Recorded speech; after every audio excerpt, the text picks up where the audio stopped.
Is everyone ready? Woo! Okay, 1, 2, 3. Let's do it.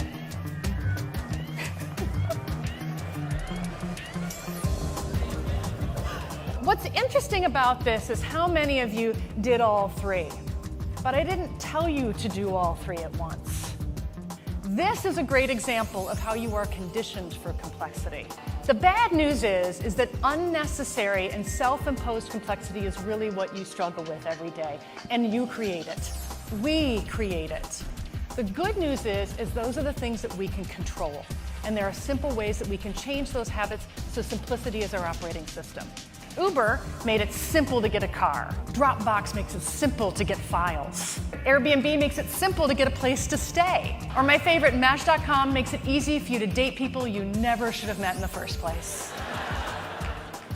But these are the companies, they don't really care if you have excuses for being complex, because they're going to eat your lunch.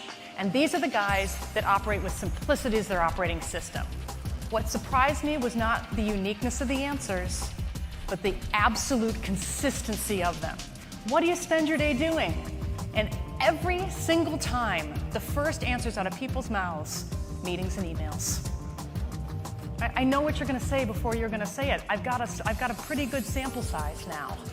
But I'm there to talk about innovation, right?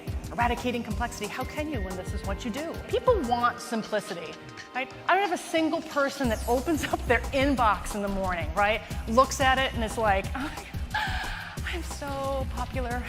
Right? No one does it. No one. No one. You're financial guys. You want to know the costs, right? Show me the money. Why should I do this? Who cares? You should really care. Here's why. Financially, people will pay 6% more in terms of price if you are simple to deal with.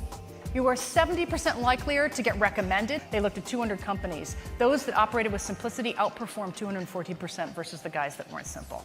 Okay, that alone should be compelling for you. And people, this is the thing, it's ethical. People don't think of this in terms of simplicity being beyond financial. It's cultural and it's ethical. Why don't we get mad? We get so mad when people waste our money. Why don't we get the same level of mad when people waste our time? I'm never going to get that time back with my kids or my family or doing something that I love. Why? Turn to somebody near you, next to you. And I want you just to spend literally 15 seconds and say the words when I say simplicity, what comes to your mind. Go ahead, 15 seconds. Turn to somebody next to you, say a couple words. What does it mean? Minimal. People like less. Google even says, you know what? The stuff behind the scenes, the algorithms, those are not simple. But the user experience is, we want everything to be frictionless, because then people will want to deal with us more. IKEA would be successful. They would double their revenue overnight if they improved their instructions and offered marriage counseling, right, with their products. How can we look at this from the eyes of not just like a child, but somebody who's not stuck in that complexity trap? How can you do simple things like kill rules, kill meetings, and get rid of things that really can help you get to the work that matters?